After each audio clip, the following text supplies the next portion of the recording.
Bismillahirrahmanirrahim.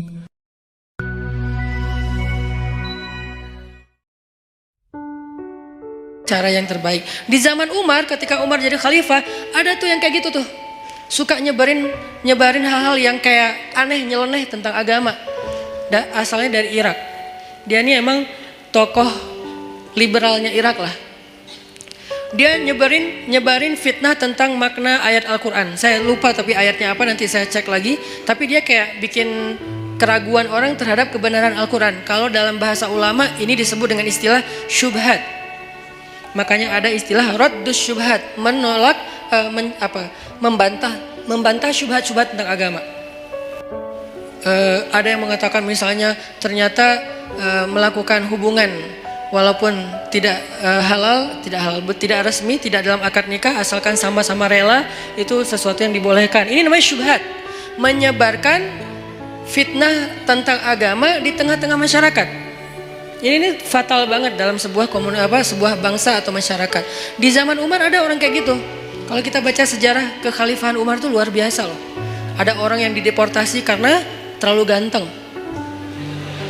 selebgram, terlalu ganteng, dan itu nggak ada hasil editan. Kalau saya kan ngeditnya lama kan ya, pakai editor terbaik lah, Rifat C. Tapi kalau ini nggak perlu diedit, udah emang ganteng. Rambutnya ikal sepundak, keren banget. Sampai saking gantengnya dia, cewek-cewek nggak mau nikah kecuali sama dia. Kan kasihan banget cowok yang lain ya, nggak mau nikah kecuali sama dia. Sampai ada cewek-cewek bikin syair tentang dia, kayak bikin lagu gitu tentang dia, di aransemen dengan cara-cara yang berbeda-beda. Ada syair isinya gini, seandainya tempat tidurku hangat bersama dengan dia. Coba, syair jahiliyah namanya. Aku ingin tempat tidurku terasa hangat bersama dia. Sampai gitu terdengar oleh Umar. Nauzubillah, kata Umar, innalillah, astagfirullah. Umar kan suka keliling-keliling gitu kan. Pas dengar itu Umar nanya kepada kayak kabinetnya, siapa cewek itu? Dia fansnya. Siapa cowok yang disebut di situ? Itu. Akhirnya dipanggil cowok itu ke tempat Umar. Kemudian Umar melihat, ganteng. Emang ganteng gitu. Kenapa kok cewek senang sama dia? Gantengnya di sebelah mana ya? Akhirnya Umar berkesimpulan yang buat dia makin ganteng itu emang mahkotanya adalah rambut. Rambutnya adalah mahkota. Akhirnya, kamu tahu kesalahan kamu apa? Apa wahai Amirul Mukminin? Kamu terlalu ganteng. Salah saya apa? Kan saya takdirnya lahir seperti ini, C. Ya udah, sekarang kamu harus dikurangi kegantengannya sedikit biar nggak jadi fitnah. Itu tuh di zaman Umar ada yang kayak gitu kejadiannya. Coba kayak gitu-gitu aja diurus oleh negara loh, demi supaya kan tugas seorang pemimpin itu adalah menjamin rakyatnya itu tidak terjadi masalah kan, termasuk masalah moral. Ini kan masalah moral yang nanti merusak juga masalah spiritual, iman, ibadah, kan jadi nggak khusyuk ngingat dia terus lagi sholat. Makanya nggak boleh. Nah akhirnya kata Umar, kamu harus dikurangin kegantengannya. Caranya dipotong rambutnya. Astagfirullahaladzim, digundul, dipotong sampai habis. Akhirnya ini hak saya gimana? Hak kamu adalah kamu akan dibayar oleh negara. Karena negara dipotong rambut, dibayar oleh negara. Akhirnya dia dipotong rambut. Besok datang lagi, karena rambutnya udah habis kan, malu kan, rambut udah habis. Dia pakai sorban. Datang ke Umar. Kata Umar, ini lebih ganteng. Ternyata pakai sorban malah lebih keren lagi gitu. Aduh, Umar bingung nih gimana diapain. Masa dibuka sorbannya, kasihan, mempermalukan. Islam itu menjaga banget hak orang lain, gak mau mempermalukan. Dia tetap rambutnya dihabisin, tapi jangan dibiarin kelihatan orang banyak karena itu malu. Soalnya itu kayak aib kalau di Arab rambutnya pelontos gitu, itu aib. Sehingga akhirnya dikasihlah sorban, malah makin ganteng. Umar bingung, akhirnya Umar memutuskan dia harus dideportasi ke sebuah kampung yang isinya nenek-nenek. Kampung itu nenek-neneknya pas dia datang, gitu. Kan parah juga nih nenek-nenek.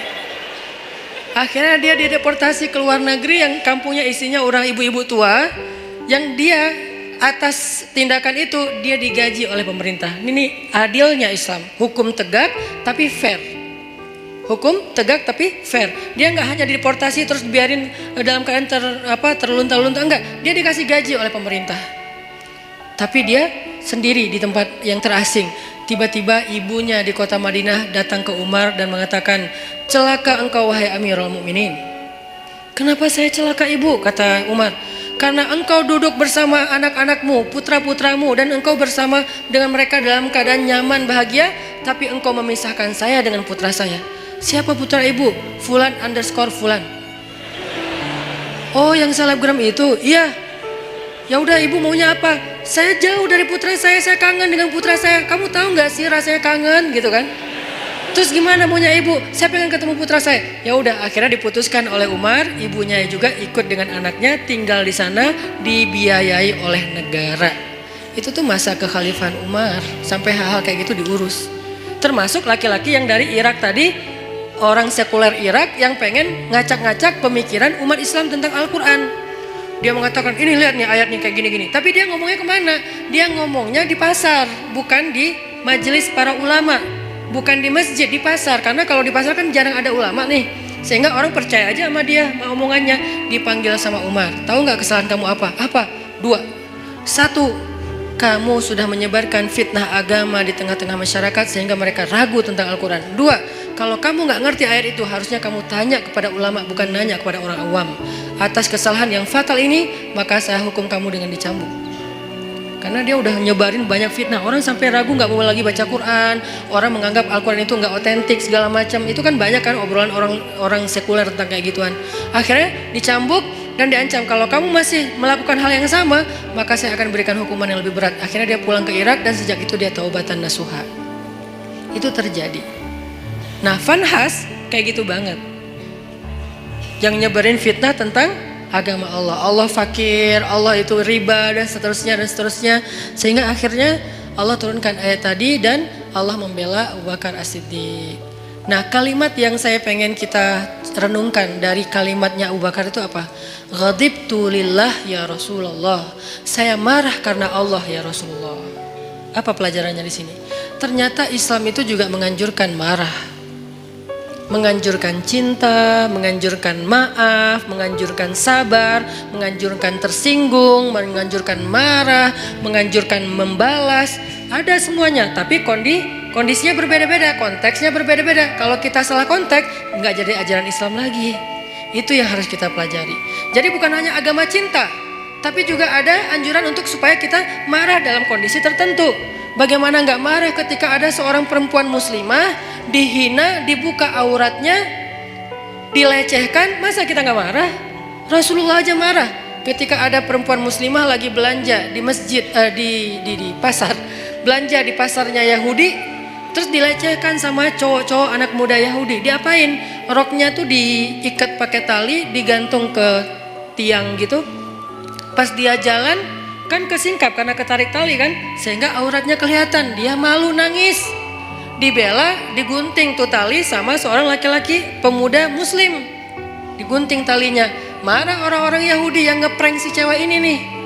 Mereka bilang, lo nggak usah ikut-ikutan, ini bukan urusan lo, ini saudari saya muslimah, saya harus membela sesama orang yang beriman. Lagian kalian zalim, ini kan kejahatan moral, kalian nggak punya akhlak kepada perempuan, nggak menghargai perempuan.